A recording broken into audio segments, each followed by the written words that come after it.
putting my testimonies out there because I feel the Lord has been telling me to do this for about a year, and I haven't wanted to because I don't know.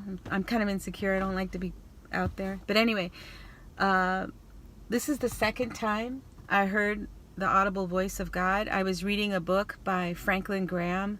I think it's called Rebel with a Cause. And he's the son of, he's the son of Billy Graham. And I was reading it, and I was in school. I had been in school for like 10 years. It was a long time. I got married and had all three of my kids in school. It was a trade type of school. And I was reading the book, and then all of a sudden I hear the audible voice of God, and he says to me, you're going to get out of school in November. It was October at that point, and the kind of school I was going to, you could only qualify to take a state exam twice a year, and you could take it in April or November. So it was October. I heard the audible voice of God say, you're going to get out of school in November. And I had heard it once before, so I said, but I was so excited about those words because I wanted to get out of school so badly. And then I said, why would you do that for me? And I heard the Lord say, because I love you. But there was so much tenderness in his voice. He said, because I love you. And it just melted my heart. I ran outside. I remember my husband was out in the backyard cleaning the patio or something, and I went out there and I told him, I was crying, and I said, this is what I just heard the Lord say. My husband's great because I don't know if he believes me or not, but he just supports me. So that's really good. That's a short one, so I'm going to tell you the third time I heard the audible voice of God. I forgot to add what happened next. Like, did I get out of school? So the thing is, that was October. So when I heard him say, you're going to get out of school in November, I thought, oh, great. It's coming. Well, I was doing a series of tests to get qualified.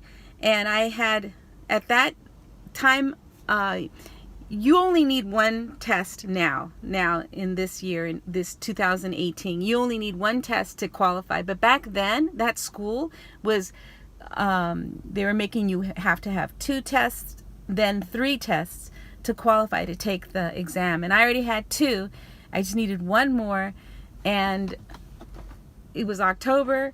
They gave the last test, and I didn't pass it. So I didn't get out of school that November. And I remember coming home and thinking, you promised, Lord. But that's all. That's the extent of my anger towards God. After that, it was cool between me and him. And then 1 year later, I got out that November. Now I see the wisdom in God. You know, I'm glad that I didn't get out then, because I grew a lot more spiritually between then and the time I got out of school.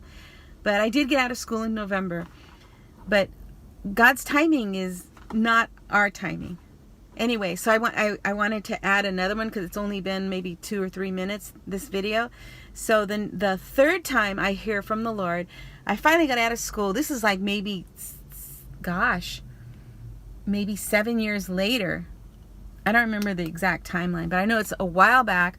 I'm working in the courts, and I got a new job at the courts, because before I was working freelance, and then now I'm working in the courts, and it's a very stressful job. There's a lot of responsibility, and I remember every day before work, I would just be so nervous. I would have like diarrhea before every morning before I'd go to work.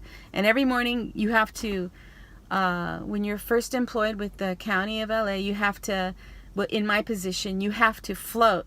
That means you have to call every morning and say, where am I going? And they send you to different courtrooms throughout the County of LA. It's huge. The county is huge. So I remember one day they assigned me to a courtroom in Burbank, California. And it was a really good assignment because the judge was retiring very soon.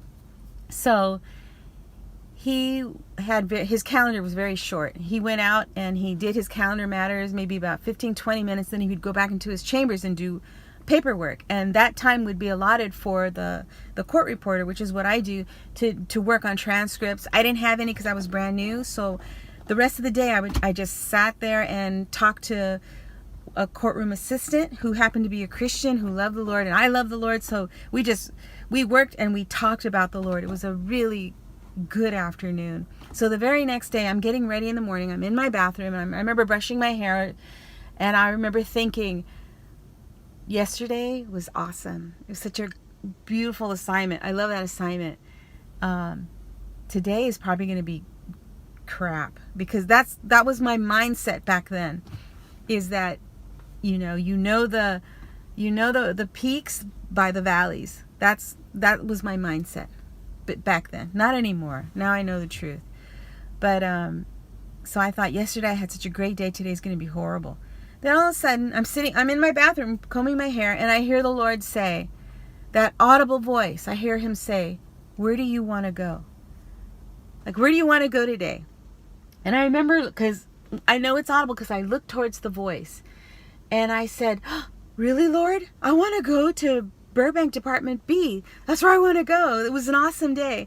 So I remember picking up the phone to call the assignment office, and as I get to the very last number, I said, you know what, Lord? I trust you. I'll go wherever you tell me to go. I trust you. And I pushed that last button, and I'm waiting to hear, to check in to get my assignment. But the whole time I'm thinking, God is so good. He's going to send me to Department B anyway. I'm just, deferring to him, saying I trust him. I did trust him, but I know he's going to reward me and let me go to Department B anyway. So I call, and they say, you need to go to Stanley Mosque, which is downtown LA. And that's like the big main courtroom for civil litigation. And back in those days, you could cover anything. I could walk into a medical malpractice trial or a probate trial, or I could have done anything. So it is scary, so I said, you know what, Lord, I trust you. And I go there. They told me to go into the on-call office. They didn't have my assignment ready. And I'm sitting there in the assignment office. I had been employed with the county for about 5.5 months. You have to float for 6 months. So I'm sitting in the on-call office, and then the door opens, and these brand new court reporters come in. And they look like deers in headlights. They're just like, it's scary because there's so much responsibility, and it's really hard in the beginning. So they walk in, and I start talking to one of them, and we're talking, and like 3 minutes into our conversation, she goes, you're a Christian, aren't you? And I'm like, yeah. And she goes, so am I. So we just really hit it off. Then they called me and sent me to a courtroom for my assignment that day. I think I did one matter with one judge and one attorney. It was very easy. And I was able to come back into the on-call office, and where I worked on transcripts for the rest of the day. Then at about 3:30, we were allowed to go home back then if you didn't have anything, and everything was covered. So I remember it was 3:30, and I was packing up to go home, and the door opens, and it's that same court reporter I met that morning. And she walked in, and she said, oh, you're still here. Let's walk together to the parking lot. I'm like, okay. So we were walking to the parking lot. When we get to the parking lot, she says to me, you're never going to believe this, but 3 days ago, I was praying, and I was asking the Lord, please, this job is so hard. Please send another Christian into my life so that she can encourage me and just help me with this job, because it's really hard. And when she told me that, I'm like, oh my gosh, you're not going to believe it happened to me this morning. I heard the Lord say, where do you want to go? And I wanted to go to Burbank B, but I deferred to him, and he sent me here. But now I know why he sent me here. It was, to meet you and to talk about him and to pray. We prayed. It was really good. But this is the best part of this story. That was like a Tuesday. Then like on Thursday, I remember I was at work. I get a call, and it's the clerk in Department B, Burbank. That department, I first asked the Lord if I could go to that department. And it's the clerk there, and he says, hey, how would you like to be our court reporter? And I was like, you have a court reporter? And he said, she just up and gave her 2-week notice. So we need a court reporter, and the judge says, pick whoever you want. He's on his way out. He only had like another year there. So he goes, I thought about you, how you got along really well with everybody here, and would you like to be our court reporter? I was like, I need to pray about it. I'll get right back to you.